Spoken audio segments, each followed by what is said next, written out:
Hello, everyone. Welcome to Podcast Channel. Remember to hit that like button and subscribe. Enjoy the show. I used to live for the exhilaration of the race. Back in high school, I was the track team star, a sprinter with lightning-fast legs and a heart that beat solely for the finish line. The cheers from the crowd, the rhythm of my feet pounding the track, and the rush of wind as I sped through the air, it was all electrifying. I felt unbeatable, or at least that's how it seemed. I dreamed of going pro, of racing at the Olympics, but life had other ideas. An injury in my final year dashed those dreams and set me on a new path, one that led me to Lily and ultimately to the life I lead now. It's odd how the past feels so distant, as if it belongs to someone else. The glory, the adrenaline, it all faded into the background, replaced by the steady beat of a 9-to-5 job, bills, and family responsibilities. These days, the only races I run are with my kids in the backyard, and even then, I let them win most of the time. Today was one of those rare perfect days. We decided to take the kids to the mall, a frequent outing when we needed to get out of the house and let them burn off some energy. The mall was buzzing with activity, as it usually is on a Saturday. The air was filled with laughter, chatter, and the distant sound of mall music. The kids were thrilled, practically dragging us from one store to the next, pointing out every shiny toy and colorful display that caught their eye. As we wandered through the mall, I couldn't help but feel a pang of nostalgia. Although I'm no longer the sprinter I once was, seeing my kids run around full of life reminded me of those days when nothing could slow me down. They've inherited my competitive spirit, always challenging each other to races, games, and contests.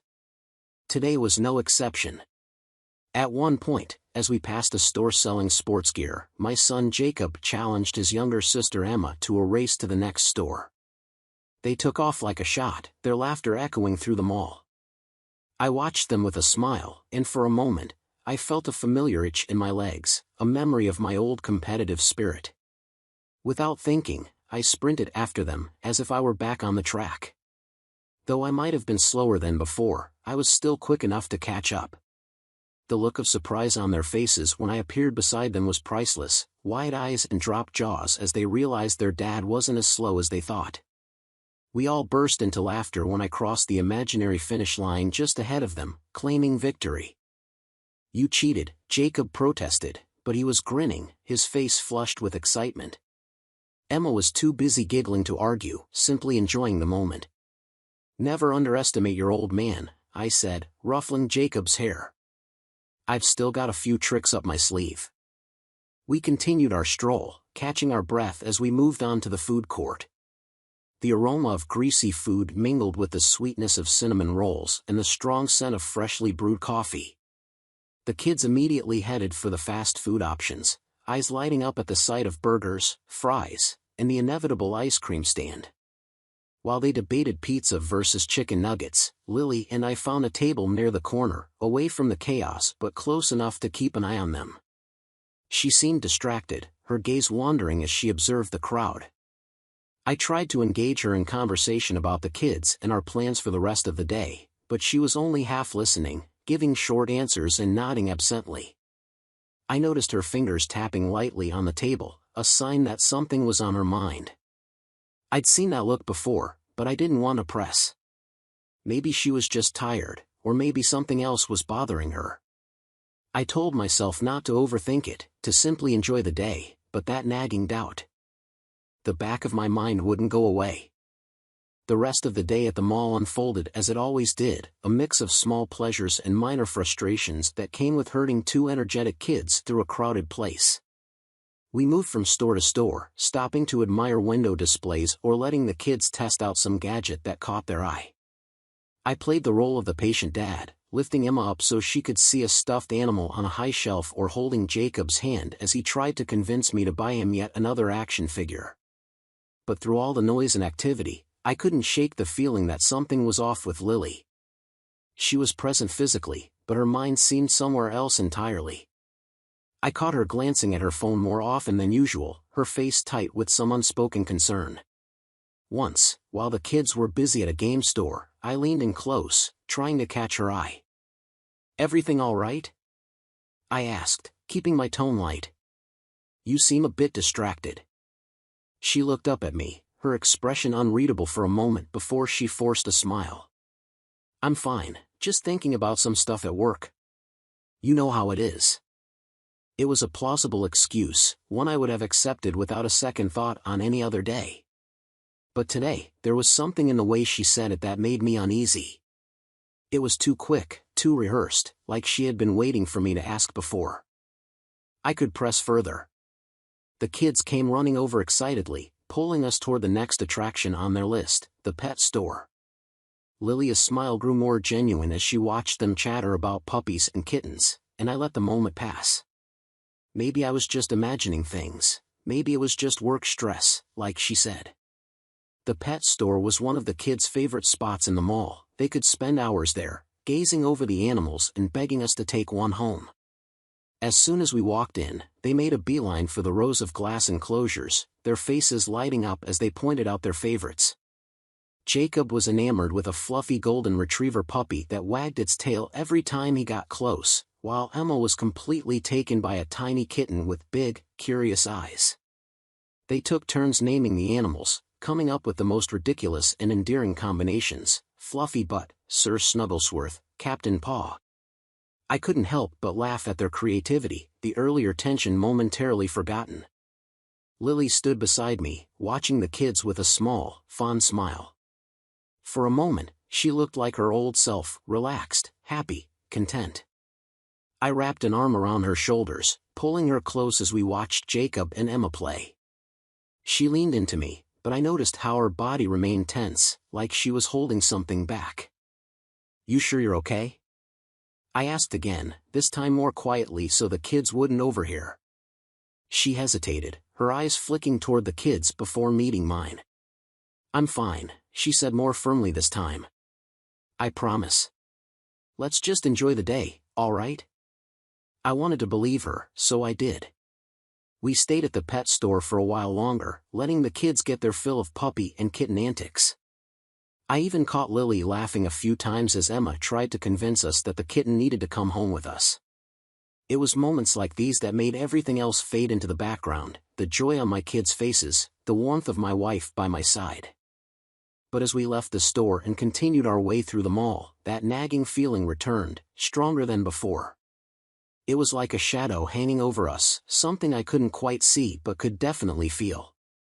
Lily's phone buzzed again, and she quickly pulled it from her pocket, glancing at the screen with a frown. She turned away slightly as she typed out a quick response, her fingers moving swiftly over the keyboard.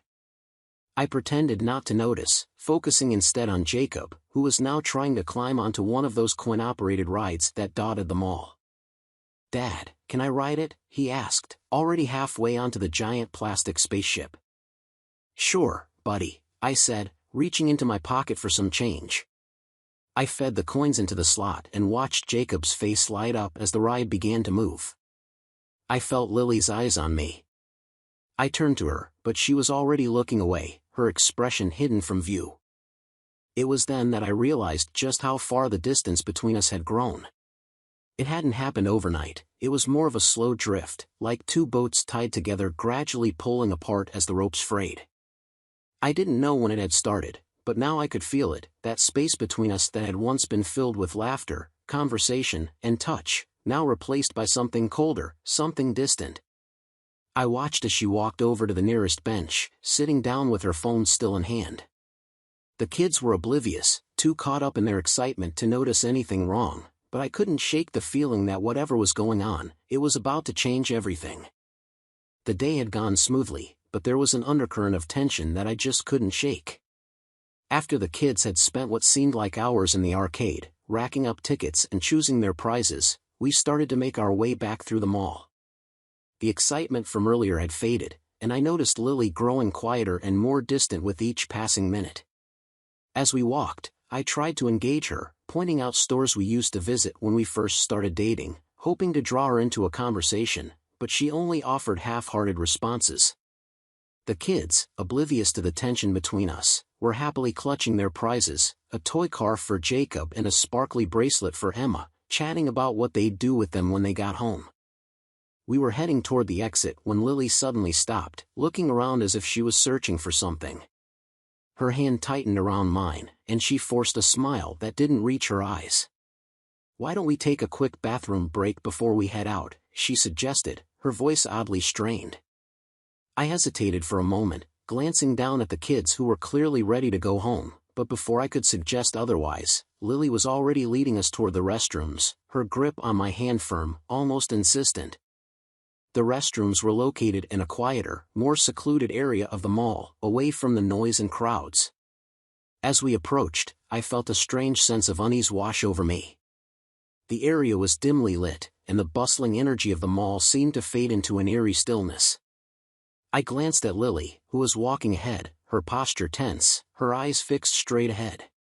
"We'll be quick," she said over her shoulder, her tone more of a statement than a suggestion. When we reached the restrooms, the kids went into the family restroom together, laughing as they talked about their day. I followed Lily into the men's room, where she stood by the sinks, looking into the mirror. I could see the reflection of her face, pale, eyes darting to the door as if she was waiting for something. I stepped up beside her, trying to catch her gaze. "Lily, are you sure everything's all right? You've been acting different." She turned to me, finally meeting my eyes, but there was something unreadable in her expression. "I'm fine," she said too quickly before turning back to the mirror. "Just a lot on my mind." Before I could press further, the restroom door swung open with a loud bang, and two men stepped inside. They were big, much bigger than me, and the moment I saw them, I knew something was wrong. The air seemed to thicken with tension, and a cold knot of fear tightened in my stomach. "What the hell?" I muttered, stepping in front of Lily instinctively, but she didn't move, didn't even flinch. One of the men, a hulking figure with a shaved head and a wicked grin, spoke first. "Evening, sport. We've been expecting you." I turned to Lily, hoping to see shock or fear in her eyes, but all I saw was a strange mix of resignation and something darker, almost like guilt. My heart started to race as the pieces began to fall into place. This wasn't a random attack, this was planned. "Lily, what is this?" I asked, my voice trembling with a mix of confusion and anger. Before she could answer, the man's fist connected with my jaw, sending me crashing into the wall. Pain exploded through my skull, and I tasted blood. As I staggered, trying to stay on my feet, I reached out for support, but the second man was already on me, his knee driving into my stomach, knocking the wind out of me. As I crumpled to the floor, gasping for air, I looked up at Lily, desperate for an explanation, for anything that made sense of this nightmare. But she just stood there, her arms crossed over her chest, her face a mask of cold detachment. "I am sorry," she whispered, her voice barely audible over the ringing in my ears, "but you left me no choice." The words hit me harder than the blows from the men, and I felt a deep, sickening sense of betrayal wash over me. My mind raced, trying to piece together what she meant, but all I could focus on was the pain, the physical pain of the beating and the emotional pain of realizing that my wife, the woman I loved, had set me up. Another punch landed, and the world started to blur around the edges. I could hear the men laughing, their voices distorted, and Lily's soft, steady breathing as she stood over me, watching as I struggled to stay conscious. Everything began to fade, and the last thing I saw before darkness swallowed me was the cold, empty look in Lily's eyes. When I regained consciousness, the world was a blur of pain and confusion. The hard floor beneath me was cold against my cheek, and every part of my body throbbed with agony. My vision was hazy, my thoughts slow to form, as if I was trapped in a nightmare I couldn't wake up from. But then the memories began to flood back, the restroom, the attack, and Lily's cold, distant eyes.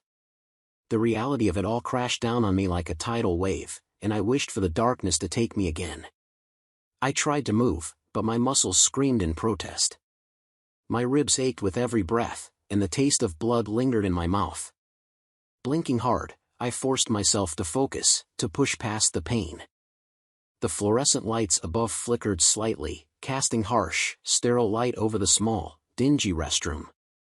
I turned my head slowly, my neck stiff and sore, and saw Lily standing a few feet away, watching me with an expression that sent a chill down my spine. There was no warmth in her gaze, no concern, only a cold detachment that I couldn't reconcile with the woman I thought I knew. "Lily," I managed to croak out, my voice barely audible. "Why? Why are you doing this?" She knelt down beside me, her face expressionless, her eyes scanning my battered form as if assessing the damage. "I had to," she said quietly, her voice devoid of any emotion. "You left me no choice." The words cut through me like a knife. "No choice? Lily, what are you talking about? I haven't done anything, nothing to deserve this." Her lips pressed into a thin line, and she shook her head slowly. "Dante lied to me, Jack. I know about you and the neighbor. I have seen the way you look at her, the way you talk to her when you think I'm not watching. Did you really think I wouldn't notice?" The accusation hit me like another blow, but this time it was a different kind of pain, a sharp, piercing hurt that twisted deep inside my chest. "Lily, there's nothing going on between me and her. We've just talked, that's all. There's never been anything more. You have to believe me." But I could see in her eyes that she didn't. She had already made up her mind, and nothing I said would change that. "You expect me to believe that?" she spat, her voice trembling with barely restrained anger. "After all those times I saw you two together, the little smiles, the laughs. You think I'm stupid?" I felt a wave of desperation wash over me as I tried to sit up, my hands trembling as they pushed against the cold tiles. "Lily, please. You were wrong. We were just being friendly, just neighbors. I would never cheat on you." But my words seemed to bounce off her as if they meant nothing. She rose to her feet, her expression hardening, as if my denial only confirmed what she already believed. "Do you think I'm blind, Jack?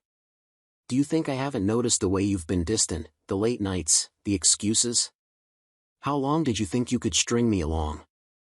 Her voice was rising now, the anger unmistakable, but there was also something else, a deep, festering hurt that had been building up inside her for who knows how long. All this time, I tried to ignore it, to tell myself I was imagining things, but I couldn't lie to myself anymore. "You've been sneaking around behind my back, and you think you can just stand there and deny it?" I shook my head, the frustration and helplessness clawing at me. "I'm not sneaking around. I've never cheated on you, Lily. I swear to you on everything we have built together, there's nothing between me and her. You're seeing things that aren't there." But my pleas fell on deaf ears. She stepped back, her arms crossed tightly over her chest, as if trying to hold herself together. "It's too late for that, Jack. I've seen enough to know you are lying, and I can't live like this anymore, wondering if every word you say is the truth or just another lie." Before I could say anything more, the restroom door swung open again with a loud creak, and the two men who had attacked me earlier stepped inside. The sight of them sent a jolt of terror through me, and I instinctively tried to back away, but my body was too weak, too battered to move. They were grinning, their eyes glinting with cruel satisfaction, and I knew with sickening certainty that this was far from over. One of the men stepped forward, cracking his knuckles as he looked me over like a predator sizing up its prey. "You ready for the next part, sweetheart?" he asked, glancing at Lily. She hesitated, her eyes flicking to me for the briefest moment. I could see a flicker of doubt in her expression, but it was gone as quickly as it appeared, replaced by that same cold determination. She nodded. No, please," I begged, my voice breaking as I struggled to get the words out. "Lily, you have to believe me. I have never betrayed you. I love you." But she only looked away, unable or unwilling to meet my eyes, as the men grabbed me and dragged me back to the floor. I fought them with every ounce of strength I had left, but it was no use. They were too strong, and I was too broken. Then the horror of what was about to happen fully hit me. This wasn't just about hurting me, this was about destroying everything, stripping me of any last shred of dignity. "Lily, don't do this," I whispered, my voice trembling with fear and heartbreak. "Please, I am begging you." But she remained silent, standing there like a statue as they forced me to watch, helpless and horrified, as the unimaginable unfolded before my eyes. There was a sickening inevitability to it all, as if this moment had been written in stone long before I even realized something was wrong. As the men violated her in front of me, I felt something inside me shatter into a million pieces.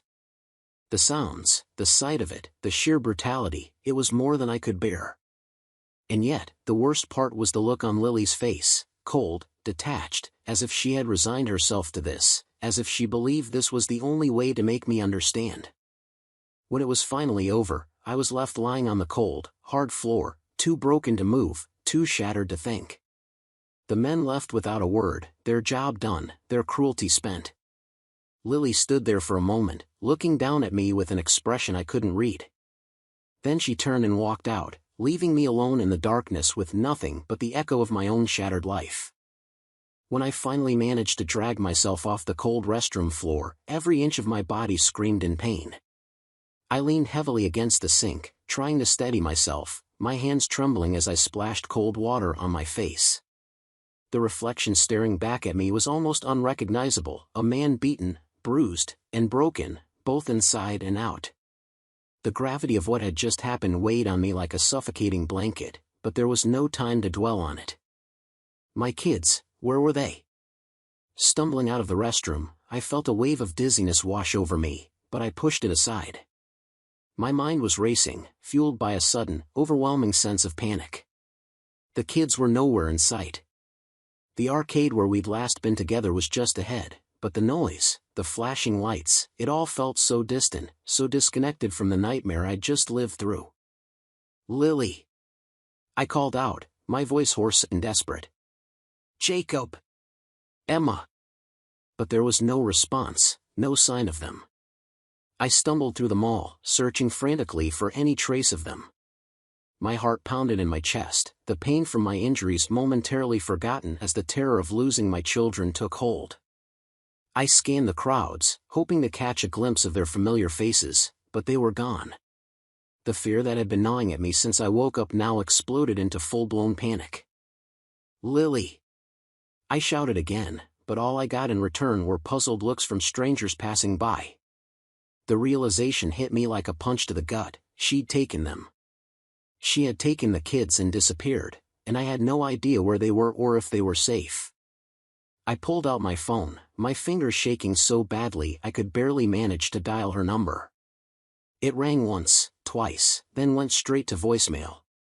Lily, where are you? Please, just tell me where the kids are. I need to know they're okay. My voice cracked with desperation as I left the message, but deep down, I knew she wasn't going to answer. She didn't want to be found. I stumbled out of the mall, my thoughts racing.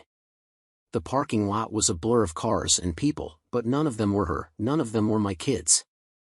I could feel the panic clawing at me, tightening its grip around my throat as I tried to think of where she could have gone. I had no idea where to start. She could be anywhere, and with each passing second, the distance between us grew wider, and the chances of finding them slimmer. I tried calling her again and again, but each time it went straight to voicemail. The helplessness I felt was suffocating. Finally, I stopped in the middle of the parking lot, taking a deep, shaky breath. I knew what I had to do, even if the thought of it twisted my insides. The damage was done, there was no going back to the life we had before. That life was over, and if she was capable of doing something this drastic, of putting our children through whatever was coming next, then I had to face the cold, hard truth, a divorce was inevitable. But this wasn't just about me or her anymore. It was about the kids. Whatever happened between us, I couldn't let her take them away from me. They were my world, and I'd fight for them with everything I had left.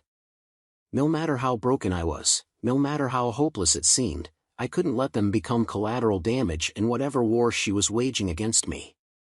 I knew the road ahead was going to be long, painful, and full of battles I wasn't prepared for, but I couldn't afford to give up, not now, not when my kids were at stake. I'd hire the best lawyer I could find, gather whatever evidence I needed, and fight her in court if I had to. I took one last look around the parking lot, the reality of the situation settling in like a heavy weight on my shoulders. I had no idea where she'd gone, but I knew one thing for sure, I wasn't going to stop until I found them, until I brought my children back home. As I walked to my car, my body aching with every step, I felt a new resolve harden within me. Lily had made her choice, and now I had to make mine. I was going to fight for my kids, no matter what it took. I wouldn't let her take them away from me, not after everything we'd been through. I hurried out of the mall, each step sending jolts of pain through my battered body, but I couldn't let that slow me down. The midday sun was harsh, glaring off the cars in the parking lot as I frantically scanned the rows, searching for any sign of Lily. My heart raced as I darted between the vehicles, hoping against hope that I'd spot her before she could get too far. But as I reached the edge of the lot, it became clear she was gone. There was no sign of her car, no trace of where she'd gone. I fumbled with my keys, finally managing to unlock my own car. As I slid into the driver's seat, my hands shaking, I tried to think. First, I had to find out if she'd gone straight home. Maybe she'd taken the kids there, thinking she could regroup before I caught up. I started the engine and peeled out of the parking lot, driving faster than I should have, my mind racing as I navigated the familiar streets back to our neighborhood. The drive felt like an eternity, but finally, I turned onto our street. My eyes immediately locked onto our driveway, empty. My stomach twisted as I sped up, pulling into the driveway and slamming the car into park. I practically threw myself out of the car, sprinting to the front door and fumbling with my keys.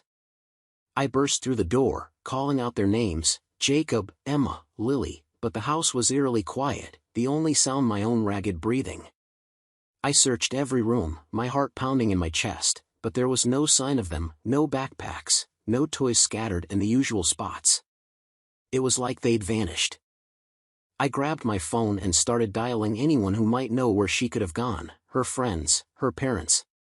But with each call, the answer was the same, they hadn't seen or heard from her. My frustration grew with each dead end. She had planned this too well, covered her tracks too thoroughly. I paced the living room, trying to think of where she could have gone. The kids' school was out of the question, it was the weekend, and besides, she wouldn't risk being seen there. Her parents lived too far away to make it there in the time that had passed. That left only a few possibilities, places where she might think she could lay low until she figured out her next move. The neighbor. My blood ran cold at the thought. She was convinced there was something between us. So what if she'd gone there, thinking she could confront her? I bolted out the front door, running across the street and pounding on the neighbor's door. When she answered, the confusion on her face was clear. "Jack, what's going on?" "Lily," I panted, trying to catch my breath. "Is she here? Did she come by?" The neighbor shook her head, concern clouding her features. "No, I haven't seen her." "Why would she?" But I was already turning away, muttering a quick apology before running back to my car. That lead was a dead end too, and time was slipping away. I couldn't afford to waste any more of it. There was one more place I could think of, the old cabin we used to visit, tucked away in the woods about an hour out of town. It was secluded, a place we hadn't been to in years, but maybe that's where she went. No one would think to look for her there. I jumped back into my car, gunned the engine, and headed for the highway. The drive was a blur, my knuckles white as I gripped the steering wheel. The road wound through dense forests, the trees casting long shadows as the sun began to dip toward the horizon. The cabin was isolated, a perfect place to disappear if that was her plan. As I pulled up to the dirt path that led to the cabin, I could see fresh tire tracks in the mud. My heart pounded in my chest as I followed the narrow road, the cabin finally coming into view. Her car was parked outside. I didn't waste any time, throwing the car into park and jumping out. The cabin loomed ahead, quiet and still, the air heavy with tension. I approached cautiously, not knowing what to expect. My mind was racing, replaying everything that had happened, but I forced myself to focus on the here and now. The front door was slightly ajar, creaking softly as I pushed it open. The interior was dim, the only light coming from the fading daylight outside. I could hear the faint sound of someone moving around, and I called out, my voice hoarse, "Lily?" There was no answer, but I followed the noise, my heart pounding in my ears. As I stepped into the main room, I saw her. Lily was standing by the window, her back to me, staring out at the woods. She didn't turn around as I approached, but I could see the tension in her shoulders. "Where are the kids?" I demanded, my voice rough with urgency. She finally turned to face me, her expression hard to read. "They were safe," she said quietly, but that only fueled my anger. "Safe? Where, Lily? Where did you take them?" "They are with a friend," she replied, her tone calm but resolute.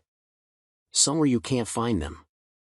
I took a step closer, barely able to contain my frustration. "You can't just take them and run. This isn't how it works, Lily. We need to talk this through." Her eyes flashed with anger. "Talk like you talk to the neighbor?" "I am done talking, Jack. I'm done pretending everything is fine while you lie to me. There's nothing going on with the neighbor, Lily." I shouted, the frustration boiling over. "You were making this all up in your head." "Am I?" she shot back, her voice rising. "Then why were you always with her?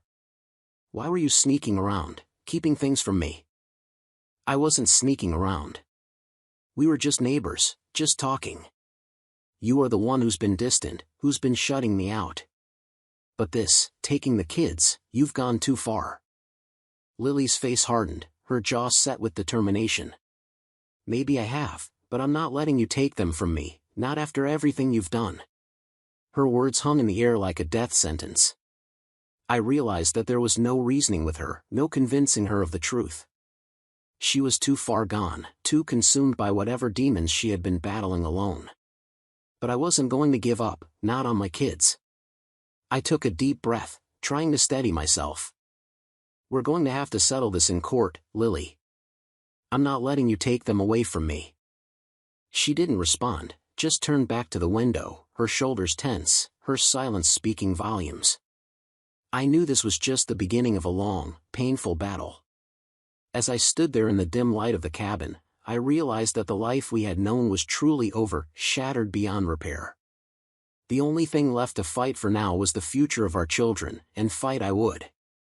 The tension in the cabin was suffocating, the silence between us a thick, unbreakable wall. Lily kept her back to me, staring out the window as if the world beyond it held all the answers she was searching for. I knew there was no use trying to reason with her anymore. She had made up her mind, and nothing I could say would change it.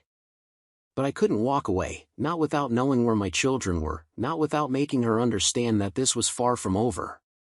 "Lily, look at me," I demanded, my voice low but firm. "You can't just run off with the kids.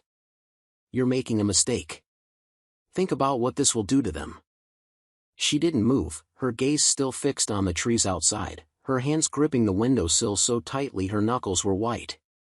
"I'm thinking about them, Jack," she finally said, her voice barely above a whisper. "I am thinking about what's best for them.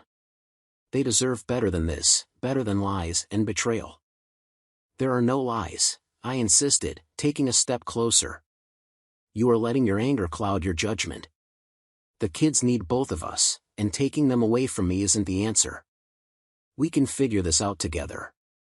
But she let out a bitter laugh, finally turning to face me. Her eyes were red as if she'd been crying, but the tears had long since dried, leaving only the cold determination that had driven her to this point. "Together? There's no together anymore, Jack. Not after what you've done." "I didn't do anything," I shouted, the frustration and desperation spilling over. "There's nothing between me and the neighbor. It was just innocent conversation, nothing more. You're letting your imagination run wild, and now you're putting the kids in the middle of it." Lily's expression darkened, her lips pressed into a thin line. "I saw the way you looked at her, Jack. The way you smiled. The way you leaned in when you talked to her. You may not have slept with her, but don't you dare tell me there was nothing there. You were slipping away from me, piece by piece, and I had to do something before I lost you completely." Her words hung in the air, and for a moment, I was stunned into silence. I could see now that this wasn't just about jealousy, it was about fear, insecurity, and the slow erosion of trust that had been happening right under my nose. But no matter how much she believed it, I couldn't let her actions go unchallenged. "Lily, you are wrong," I said, my voice softening as I reached out to her. I tried to reach her. "I never wanted to hurt you, and I never meant to make you feel like you were losing me. But what you are doing now isn't the way to fix things. It's only going to make everything worse." She shook her head, her resolve unshaken. "The damage is already done, Jack. There's nothing left to fix. The only thing I can do now is protect the kids from this mess." I clenched my fists, fighting the urge to lash out and let my anger take over, but I knew that wouldn't solve anything. I needed to stay calm and think clearly if I had any hope of finding my children and bringing them back home. "Where are they?" I asked again, my voice steady but with a sharp edge. "Tell me where you took them." Lily hesitated, her eyes flickering with a mix of emotions, anger, fear, guilt, but she remained silent. The longer she refused to answer, the more my anxiety grew. I needed to know they were safe, that they weren't being dragged into a situation they couldn't possibly understand. "If you don't tell me where they are," I said, stepping closer, "I'll have no choice but to call the police." "Is that what you want? To turn this into a legal battle? Because that's where we're headed if you keep this up."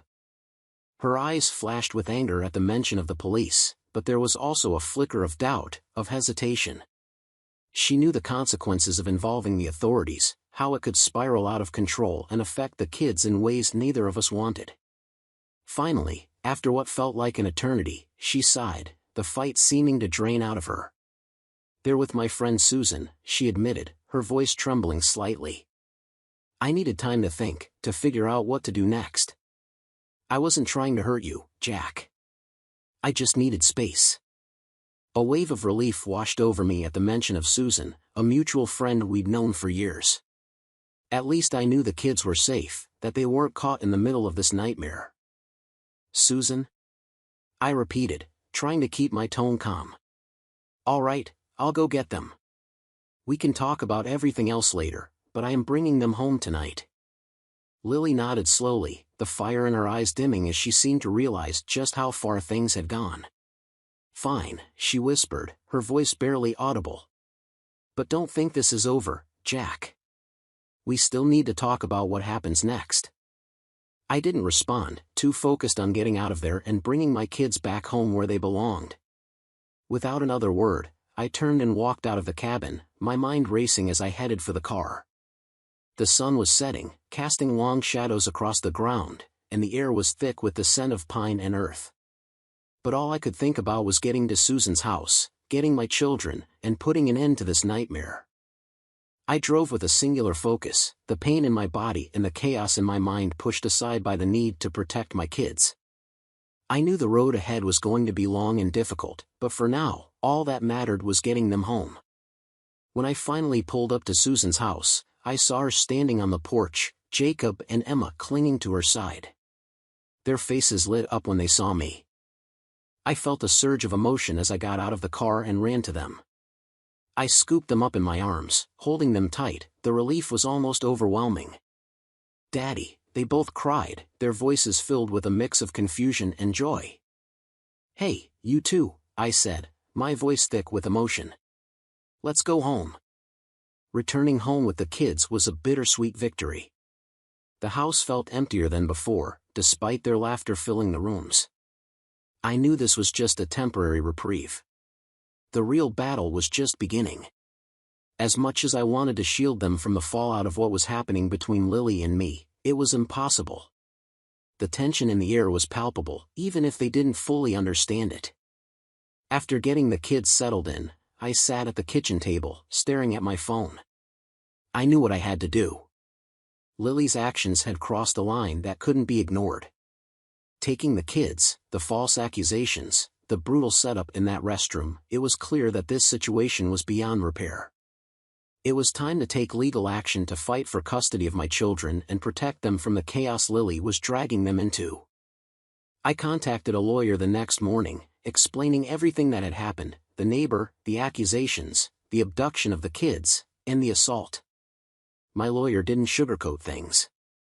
This was going to be a nasty, drawn-out battle, but it was one I had to fight if I wanted to protect my children.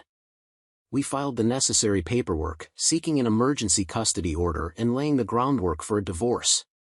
The legal wheels were in motion, and I knew it was only a matter of time before Lily found out. I braced myself for the storm that was sure to follow. But nothing could have prepared me for what happened next. A few days later, after picking up the kids from school, I returned home to find a letter in the mail. It was from Lily's lawyer, a formal notification that she intended to contest the custody order. My hands shook as I read it, the cold, clinical language a stark contrast to the fury I knew was brewing on the other side. That evening, as I sat in the living room trying to distract myself with the kids' homework, my phone buzzed. It was a text from an unknown number, but the message was clear: "You're going to regret this, Jack." My blood ran cold as I stared at the words. I had no doubt who it was from. Lily had found out about the lawsuit, and now she was lashing out. But there was something more to this message, something that sent a chill down my spine. It wasn't just a threat, it was a promise of violence. The first sign of trouble came that night. I was in the kitchen cleaning up after dinner when I heard a noise outside, a soft thud followed by the unmistakable crunch of gravel underfoot. I moved to the window, peering out into the darkness, but saw nothing. Just as I was about to turn away, a shadow shifted near the edge of the driveway, and I caught the faint outline of a figure lurking near the trees. I froze, my heart pounding in my chest. Whoever it was, they were trying to stay hidden, watching the house. I grabbed my phone, dialing 911 with shaking hands as I backed away from the window. "There's someone outside," I whispered to the dispatcher. "I think they're watching the house." The police arrived within minutes, their flashing lights casting eerie shadows across the front yard. They searched the area but found no one. The officer I spoke to assured me they would patrol the neighborhood for the rest of the night, but I could tell he thought it was just a case of nerves, maybe someone passing by. But I knew better. This wasn't random, it was Lily's doing. She had sent someone to watch me, to scare me, maybe even worse. And I had no doubt who it was. The men who had attacked me in the restroom were more than just hired thugs, they had a connection to her, a hold over her that went deeper than I wanted to admit the following day. I went to the grocery store with the kids, trying to keep things as normal as possible, but as I walked down the aisles, I couldn't shake the feeling of being watched. Every time I turned a corner, I caught glimpses of familiar faces, menacing ones, the same guys who had attacked me. They weren't even trying to hide, they were just waiting, watching, making sure I knew they were there. I hurried the kids through the store, keeping them close to me as I rushed to check out. My hands were trembling as I paid for the groceries, and the moment we were outside, I was scanning the parking lot, trying to spot any threats. The drive home was tense, every car behind me a potential threat. I kept checking the rearview mirror, half expecting one of them to follow me, but no one did. By the time we got home, I was on edge, my nerves frayed. I got the kids inside and locked every door and window, my mind racing with what could come next. That night, as the kids slept, I stayed awake, sitting in the darkened living room with a baseball bat by my side. I didn't know if it was enough to protect us if they decided to come back, but it was all I had. The minutes dragged on into hours, every creak of the house making me jump, every shadow outside the window a potential threat. Around midnight, the silence was shattered by the sound of glass breaking. My heart leaped into my throat as I grabbed the bat and ran toward the sound. The front window had been smashed, and a brick lay on the floor amid shattered glass. There was a note attached to it. I picked it up with trembling hands, unfolding the paper. The message was simple and chilling: "Drop the lawsuit or next time it will be just a brick." My breath caught in my throat as I looked out the broken window into the darkness beyond. They were out there, watching, waiting to see what I would do next. But despite the fear gripping me, I knew I couldn't back down. I had to protect my kids from whatever Lily was planning, even if it meant facing down these threats alone. I had no choice but to fight back, not just in court but against the danger closing in around us. After the brick smashed through the window, I knew I had to act quickly. The threats were intensifying, and it was clear that Lily's former partners, the same ones who had assaulted me, were not to be taken lightly.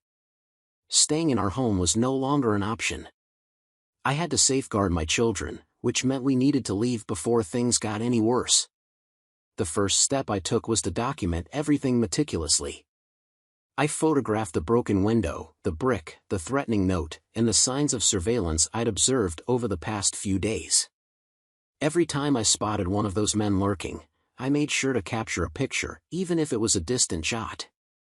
I also filed police reports to ensure there was an official record of everything. My lawyer recommended keeping detailed notes, so I did just that. I recorded every threat, every encounter, and every incident. But I knew documentation alone wouldn't keep us safe. We needed to disappear before Lily could find us. That night, after the kids were asleep, I began making plans. I looked for distant locations, towns where we could start fresh and stay away from Lily's reach.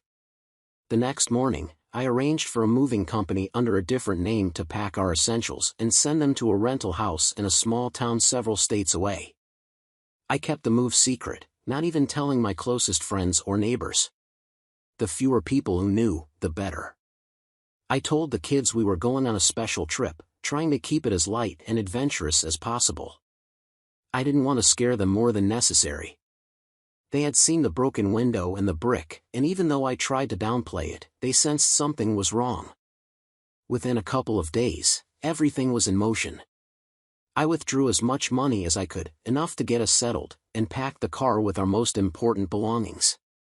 The movers would handle the rest once we were safely out of town. The kids helped pack, unaware of the true gravity of the situation. For them, it was just another part of the adventure. On the day we left, I took one last look around our house. It felt surreal to stand in those empty rooms, knowing we'd never return. But I knew this was the right choice, the only choice. I couldn't afford to be complacent with everything that had happened.